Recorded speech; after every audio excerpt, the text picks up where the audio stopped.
प्रेम से बोलिए सच्चे दरबार के।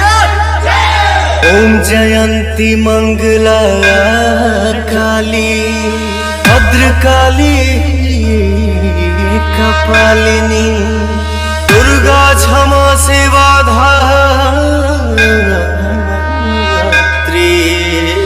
स्वाहा स्वधा नमोस्तुते।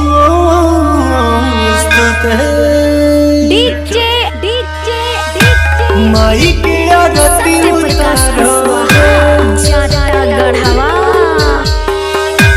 मंगल गीत गाओ रे। माई की आरती उतारो रे मंगल गीत गाओ रे।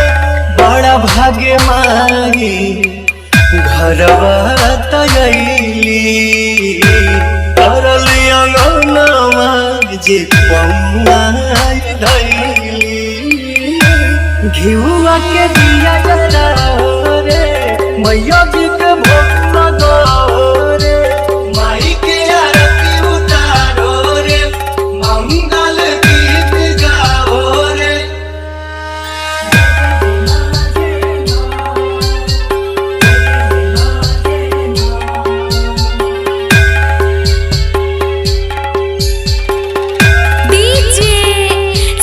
प्रकाश कुशवाहा जाटा गढ़वा।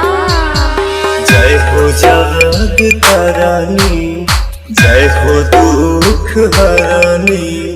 आइलू अपना बेटा के दुआर हम पुजरिया रखी नजरिया सुखी रहे पूरा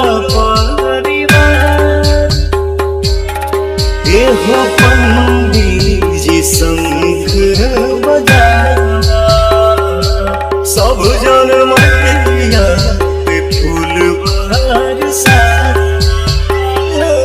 मैया के चुनरी ओढ़ाओ रे हरी हरी चूड़ी चढ़ाओ रे।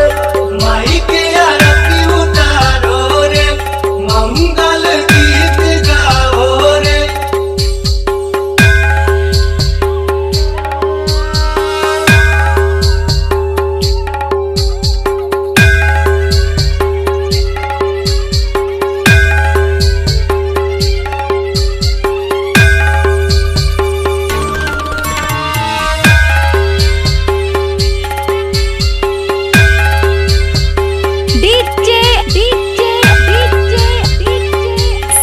प्रकाश कुशवाहा जाटा गढ़वा।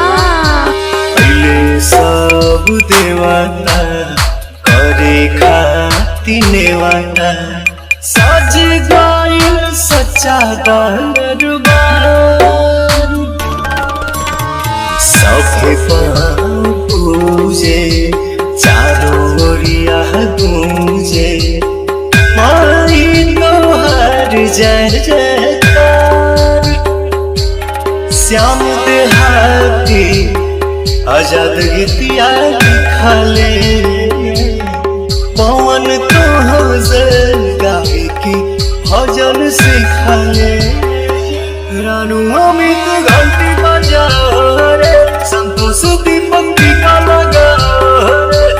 माई के आरती उतारो रे मंगल गीत गाओ रे।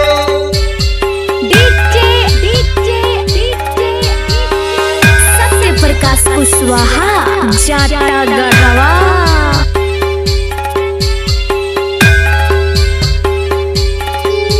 9608751286